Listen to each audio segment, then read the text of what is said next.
Bienvenido al canal del Congreso. Platíquenos, ¿fue un show mediático el juicio de Joaquín El Chapo Guzmán, también el llamado juicio del siglo? Bueno, fue un juicio, me parece que ejemplar en muchos sentidos, puesto que después de investigaciones de casi 25 años se pudo demostrar la responsabilidad de este personaje en múltiples delitos conforme a la legislación norteamericana, y vimos que en tan solo 3 meses toda esta investigación de 25 años rindió frutos. Y me parece que incluso debe ser una especie de lección de cómo es que se deben de desarrollar los juicios y las pruebas en estos juicios orales que ahora también ya tenemos en México, y la eficacia de la Fiscalía con 56 testigos para acreditar, más allá de duda razonable, esta responsabilidad. Claro, los juicios son públicos. ¿Por qué? Y han sido públicos desde hace siglos en este sistema, precisamente porque tienen una función social de que la gente, uno, verifique la legalidad de los hechos, la legalidad de la conducta de las autoridades, de los jueces, los jurados, los fiscales, la policía, los investigadores, y también pues tiene una parte muy importante de aleccionamiento social, en el sentido pues de que hay ciertas conductas pues que definitivamente son reprobables, y la idea pues es también generar una conciencia común sobre todo el reto que significa prevenir estas conductas. ¿Este fue un juicio justo? ¿Este tema de la extradición fue legal o no lo fue? Desde la consideración de las autoridades, el proceso de extradición fue cuidado, sí fue resuelto conforme a derecho, la defensa del personaje tuvo de todas las posibilidades de recurrir a los medios y a los recursos. La extradición, no podemos olvidar que no es un acto de orden judicial penal, sino más bien es un acto político de soberanía en donde un Estado renuncia temporalmente a ejercer sus derechos sobre otra persona, sobre una persona determinada. Y también hay que recordar que la extradición es un instrumento precisamente que ayuda a combatir fenómenos de crimen transnacional, como es el caso. No es ningún tipo de transgresión a la soberanía. Y desde luego todos los abogados van a señalar algunos defectos, deficiencias que los jueces tienen que valorar para acreditar si es legal o no es legal. Claro. Al final del día me parece que 56 pruebas en 3 meses de juicio fueron suficientemente contundentes, y por el contrario la defensa al parecer solamente ofreció una sola prueba. Entonces también eso es necesario que se observe.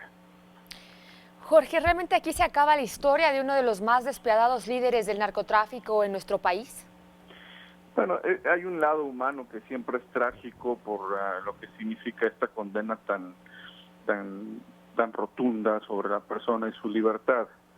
Sin embargo, hay varios, digamos, el epílogo es complejo y me parece que será muy largo, porque para empezar sabemos que el personaje operaba en una red criminal, pues que también sabemos sigue vigente, sigue operando no solo en México, sino en varios países, y pues yo creo que ese es uno de los grandes retos que tiene nuestro país y la comunidad internacional, de cómo enfrentar de la mejor manera al crimen organizado en este tipo de delitos.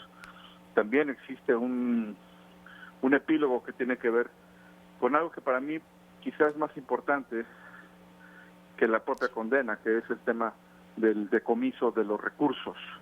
En esta condena también se le está reclamando un decomiso por casi 13,000 millones de dólares por parte de la Fiscalía a Joaquín Guzmán. Entonces, ahora vamos a ver el siguiente episodio sobre la persecución de bienes, de cuentas, de empresas, que, insisto, para mí esa va a ser la medida más importante del abatimiento de la impunidad, porque también sabemos que se lavó mucho dinero en los Estados Unidos y en México, y ahora pues las autoridades van a desplegar investigaciones financieras, patrimoniales, para poder, digamos, decomisar estos recursos que ya el juez autorizó.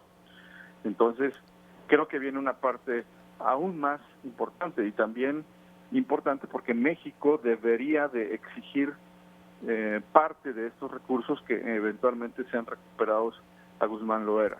Así es, pareciera que esa va a ser la parte compleja de todo esto, ¿no? Porque al parecer Estados Unidos quiere tomar posesión o quiere quedarse con este dinero, y entonces pues México pues se quedaría sin poder resarcir ningún tipo de daño, ¿no?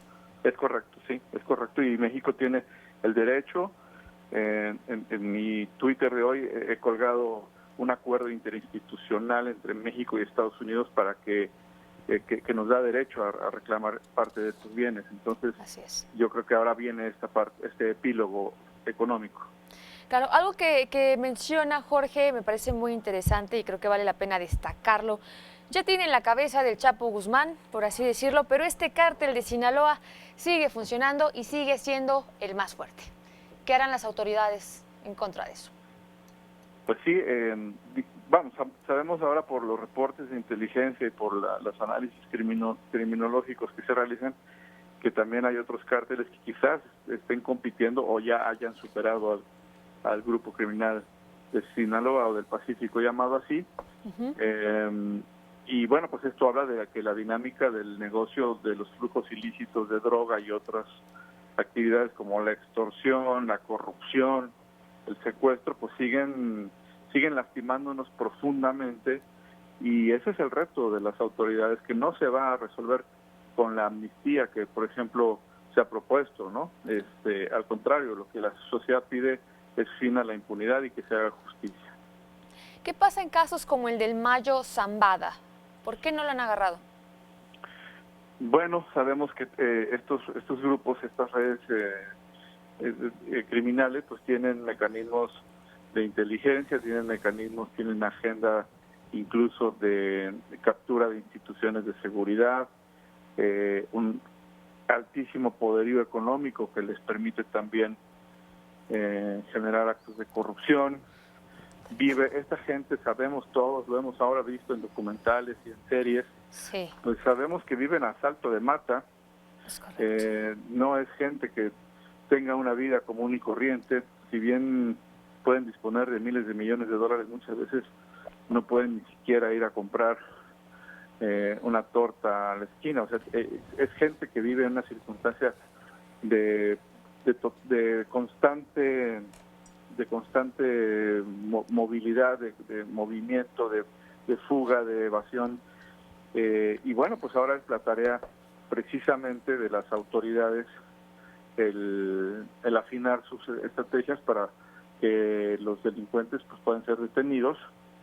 Y también, hay que decirlo, en el juicio hubo testigos protegidos en los Estados Unidos, ¿no?, que forman parte o que han formado de estas estructuras, que dieron información para condenar a Joaquín Guzmán Loera, y que a su vez, de acuerdo al sistema jurídico, pues también tendrán algunas beneficios procesales o reducciones en sus condenas a cambio de esta información. Todo forma parte del sistema de justicia, y son, digamos, que las herramientas y los instrumentos y las armas estratégicas con las que la autoridad debe utilizar, debe jugar para poder ir avanzando en la recuperación, pues, del Estado de Derecho, que en nuestro país está muy lastimado. Jorge Alberto Lara, muy buenos días, los saluda Alejandro Alfaro. ¿Qué tal, Alejandro? Muy buenos días. Buenos días.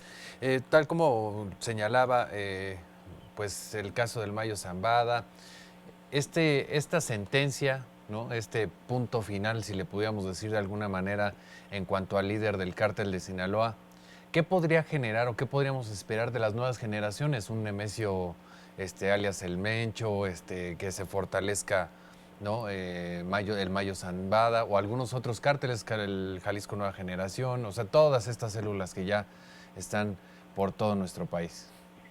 Pues efectivamente es un fenómeno que se observa, como los cárteles toman posesión de algunos lugares en sus actividades criminales, incluso se extienden a varios puntos de la República, pero también hay que decirlo, en varios países. Y la contienda, que muchas veces es sangrienta, también es en varios países o por algunas rutas de trasiego de estupefacientes. Vimos que, por ejemplo, este último grupo criminal que mencionas, el denominado Jalisco Nueva Generación, pues es el que más expansión ha tenido en los últimos años, y este es, yo creo que la agenda, el reto de las autoridades, no solamente de México, porque si pensamos que solamente se va a combatir esto por las autoridades de nuestro país, estamos equivocados. Esto requiere la colaboración internacional y desde luego de manera relevante de los Estados Unidos, porque ellos tienen mucha información de inteligencia, y lo que a México debe hacer es recuperar un paso que se perdió, digamos, un ritmo que se ha perdido en los últimos años en este intercambio de información, para poder dar mayores resultados. Que, ojo, no solamente, no exclusivamente, ni mucho menos es en detener a personas, líderes o como dicen, descabezar a los grupos. Me parece que la verdadera acción que todos esperamos es que se les limite el poder económico, el poder de corrupción, el poder de fuego. Lo primero se hace con herramientas de combate al lavado de dinero. En serio, en México no hemos tenido un combate al lavado de dinero en los últimos años de manera seria. Yo creo que ya es momento de que eso se haga. Y el tema de las armas de fuego, que México es, yo creo que quizás la principal víctima a nivel mundial del tráfico de armas de fuego de Estados Unidos, que paradójicamente pues alimenta a los cárteles, que a su vez producen las drogas que el consumidor norteamericano es el que va a comprar. Entonces es un circuito en donde México debe de elevar la voz ante los Estados Unidos para generar una disrupción mucho más efectiva, independientemente pues de los grupos criminales. Jorge Alberto, ¿algo más se quiera compartirnos? Bueno, pues estar muy atentos, insisto, sobre todo al epílogo que tiene que ver con la recuperación de activos de este caso. Y sí me parece que yo recomendaría mucho a los fiscales mexicanos, a los policías investigadores e incluso a los jueces que pudiesen revisar las actas del juicio, las metodologías de interrogatorio, las formas en las cuales se litigó el asunto, porque sin duda es un caso de éxito judicial. Eso no hay ninguna duda, y en esa virtud pues sí se convierte en una lección obligada para los cuerpos de seguridad y de investigación. Jorge Alberto Lara, experto en temas de seguridad, muchas gracias por conversar con nosotros esta mañana aquí en el canal del Congreso de la Ciudad.